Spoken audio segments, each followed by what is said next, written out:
അപ്പോൾ എല്ലാവർക്കും പുതിയ വീഡിയോയിലേക്ക് സ്വാഗതം. നവാഗതനായ വൈശാഖ് അലയൻസിന്റെ ഡയറക്ഷനിൽ ഷറഫുദ്ദീൻ, ഐശ്വര്യലക്ഷ്മി എന്നിവർ പ്രധാന കഥാപാത്രത്തിൽ അഭിനയിക്കുന്ന ഏറ്റവും പുതിയ ഹൊറർ കോമഡി മൂവിയാണ് ഹലോ മമ്മി. ഷറഫുദ്ദീൻ ചെയ്യുന്ന ഹാപ്പി ഗോയിലൊക്കെയായ ബോണിയുടെ ജീവിതത്തിലേക്ക് ഐശ്വര്യലക്ഷ്മിയുടെ ക്യാരക്ടറായ സ്റ്റെഫിയുടെ മമ്മിയും പപ്പിയും കടന്നു വരുന്നതിന് ശേഷം നടക്കുന്ന സംഭവ വികാസങ്ങളാണ് സിനിമയുടെ ബേസിക് സ്റ്റോറി ലൈനായിട്ട് വരുന്നത്. പ്രധാന കഥാപാത്രങ്ങൾക്ക് പുറമെ സണ്ണി ഹിന്ദുജ, ജഗദീഷ്, ജോണി ആന്റണി, അജു വർഗീസ്, ജോമോൻ ജ്യോതിർ, അദ്രിജോ എന്നിവരും സിനിമയിൽ വേഷമിടുന്നുണ്ട്.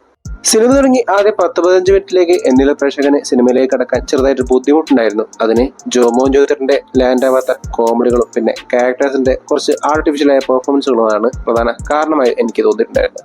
എന്നാൽ പിന്നീട് ബോണിയുടെയും സ്റ്റെഫിയുടെയും കല്യാണം കഴിഞ്ഞ് അവരെല്ലാവരും അവരുടെ വീട്ടിലേക്ക് എത്തിയതിനു ശേഷം നടക്കുന്ന സംഭവ വികാസങ്ങൾ കാരണം സിനിമ കുറച്ചുകൂടി ഇൻട്രസ്റ്റിംഗ് ആണെന്ന കാഴ്ചയും എനിക്ക് കാണാൻ സാധിച്ചിട്ടുണ്ടായിരുന്നു. അതിനുശേഷം സിനിമ ആ ഒരു എന്റർടൈനിങ് ഫാക്ടർ നിലയിൽ തന്നെ മെയിൻറ്റെയിൻ ചെയ്ത് ഫസ്റ്റ് ഹാഫ് കഴിഞ്ഞ് സെക്കൻഡ് ഹാഫിലേക്ക് എത്തിയ ശേഷം പ്രിഡിക്റ്റബിൾ ആയ ഒരു ഇമോഷണൽ ട്രാക്കിലേക്ക് പോവുകയും അത് നല്ലതായി തന്നെ സിനിമ അവസാനിപ്പിക്കുകയും ചെയ്തിട്ടുണ്ടായിരുന്നു.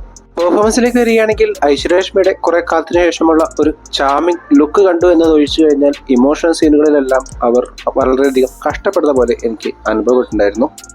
അതോടൊപ്പം ഏറിയും കുറഞ്ഞും ചെറിയ ആർട്ടിഫിഷ്യാലിറ്റിയും ആക്ടിങ്ങും എനിക്ക് കാണാൻ സാധിച്ചിട്ടുണ്ടായിരുന്നു.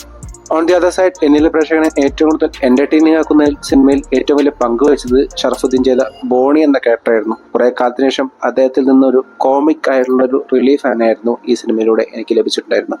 ഷറഫുദ്ദീൻ കഴിഞ്ഞാൽ ഈ സിനിമയിൽ ഏറ്റവും കൂടുതൽ ഇൻട്രസ്റ്റിംഗും ഇന്റിമിഡേറ്റിംഗുമായി എനിക്ക് തോന്നിയിട്ടുണ്ടായിരുന്നത് സണ്ണി ഹിന്ദുജ ചെയ്ത അഷാബ എന്ന ക്യാരക്ടറായിരുന്നു. അദ്ദേഹം വളരെയധികം മെച്ചുവറായി തന്നെ ആ ഒരു ക്യാരക്ടറിനെ ക്യാരി ചെയ്തിട്ടും ഉണ്ടായിരുന്നു.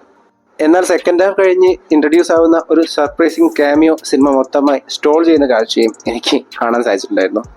ജഗദീഷ്, അജു വർഗീസ്, ജോമോൻ ജ്യോതിർ, അദ്രിജോ എന്നിവർ തങ്ങൾക്ക് കിട്ടിയ ശേഷം നല്ലതായി തന്നെ പെർഫോം ചെയ്തപ്പോൾ ജോണി ആന്റണിയുടെ ക്യാരക്ടർ നല്ല വെറുപ്പിക്കലായി തന്നെ എനിക്ക് അനുഭവപ്പെട്ടു. ടെക്നിക്കൽ സൈഡിലേക്ക് വരികയാണെങ്കിൽ സിനിമയിൽ ഏറ്റവും വലിയ പോസിറ്റീവായി എനിക്ക് തോന്നിയിട്ടുണ്ടായിരുന്ന ആദ്യത്തെ ഘടകം സിനിമയിൽ ഉപയോഗിച്ചുള്ള VFX രംഗങ്ങളായിരുന്നു. ഒരിക്കൽ പോലും അവയൊന്നും മോശമായിട്ട് എനിക്ക് അനുഭവപ്പെട്ടിട്ടുണ്ടായിരുന്നില്ല. അതോടൊപ്പം പ്രവീൺ കുമാറിന്റെ സിനിമാറ്റോഗ്രാഫിയും ചമൻ ചാക്കോയുടെ എഡിറ്റിംഗും ജെയ്ക്സ് ബജോയുടെ മ്യൂസിക്കും എസ്പെഷ്യലി BGM ഡിപ്പാർട്ട്മെന്റും സിനിമയെ നല്ല രീതിയിൽ തന്നെ ബാക്ക് ചെയ്യുന്ന കാഴ്ചയും എനിക്ക് കാണാൻ സാധിച്ചിരുന്നു. ഇൻ കൺക്ലൂഷൻ, ഇനീഷ്യൽ സ്റ്റേജിൽ കുറച്ചധികം ഫ്ലോസ് ഉണ്ടായിരുന്നെങ്കിൽ പോലും പിന്നീട് നല്ല തന്നെ ആ ഫ്ലോസിനെ എല്ലാം കവറപ്പ് ചെയ്ത് മികച്ചൊരു എൻഡിങ് സമ്മാനിച്ച നല്ലൊരു സിനിമയായിട്ടാണ് ഹലോ മമ്മി എനിക്ക് അനുഭവപ്പെട്ടിട്ടുണ്ടായിരുന്നത്. നിങ്ങളുടെ അഭിപ്രായം മറ്റൊന്നായിരിക്കാം. അവയെല്ലാം കമന്റ് ബോക്സ് അറിയിക്കുമെന്ന് വിശ്വസിച്ചുകൊണ്ട് ഈ വീഡിയോ ഞാൻ അവസാനിപ്പിക്കുന്നു. വീഡിയോ ഇഷ്ടപ്പെട്ട ചാനൽ സബ്സ്ക്രൈബ് ചെയ്യുക.